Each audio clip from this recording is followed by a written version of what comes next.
पुणी थरे आपण मानकु जेएफटीसी कलाहांडी स्वागत।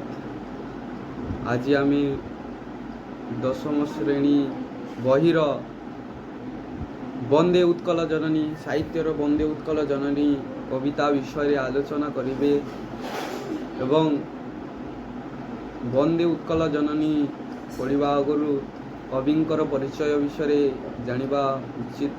तो प्रथमे आमे लक्ष्मीकांत महापात्र जे कि वंदे उत्कल जननी लिखि जाइछंती तांको विषय पढ़ा।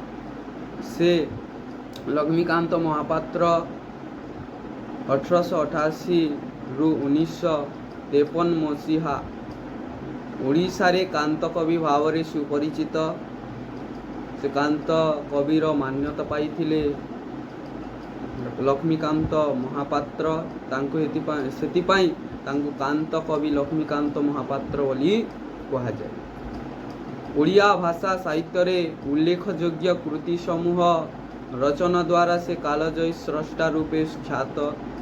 से 1888 मसीहा डिसेम्बर मास 9 तारिख माणबसा गुरुवार दिन जन्म ग्रहण करिताबारु तांको लक्ष्मीकांत बोली तांको माता पिता नामकरण करिथिले। तांको पिता चौधरी भागवत प्रसाद सामंतराय महापात्र थिले जमीदार। तांको पिता जने जमीदार थिले एवं संपत्ति भद्रक जिला अंतर्गत तालपदा ग्रामर बासिंदा। से तालपदा ग्रामर बासिंदा। तांको माता राधामणि देवी थिले कंटापदा जमीदारंकर कन्या। कंटापड़ा जमीदारंकर कन्या थिले राधामणि। तांको पिता थिले कोन? तांको पिता मध्य थिले जमीदार। कोथिर ना से आमर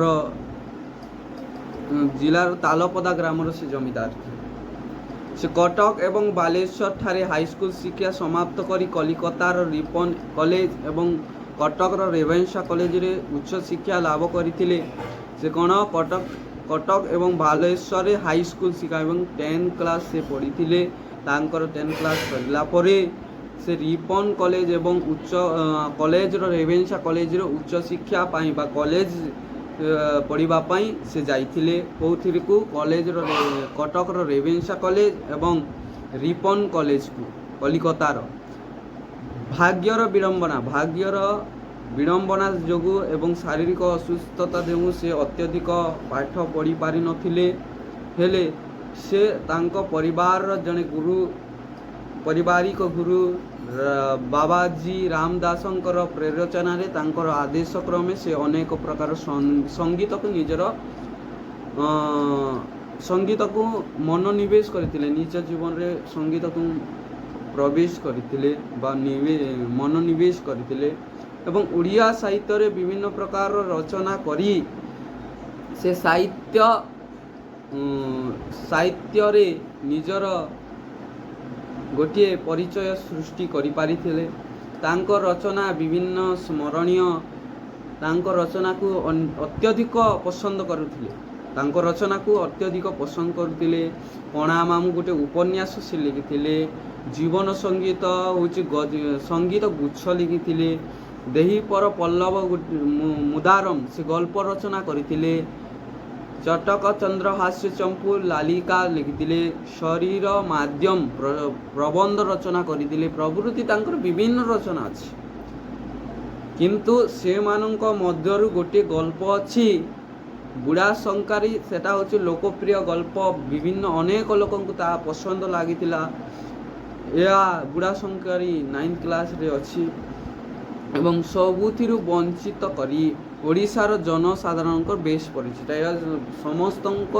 समस्त ओडिया माने खूब पसंद करती कौन? बुढ़ा शंकारी एवं सबुठार वंचित करे एटाकू बेश परिचित लक्ष्मीकांतंकर रचना मध्यरु। एवं 1937 मसीह प्रकाशित डगर प्रक्रिया से डगर प्रक्रिया प्रकाश मध्य करथिले एवं सार संपादक मध्य से निजे थिले एवं जातीयवादी से चेतना एवं देशात्मबोध भावना एवं मनोज्ञ कृति तांकर रचित वंदे उत्कल देशर देशवासी मानक चेतना देवा एवं देशात्मक बोध ଭାବନା ଏକ ମନରେ ଜାଗୃତ କରିବା ପାଇଁ ସେ ରଚନା କରିଥିଲେ ବନ୍ଦେ ଉତ୍କଳ ଜନନୀ।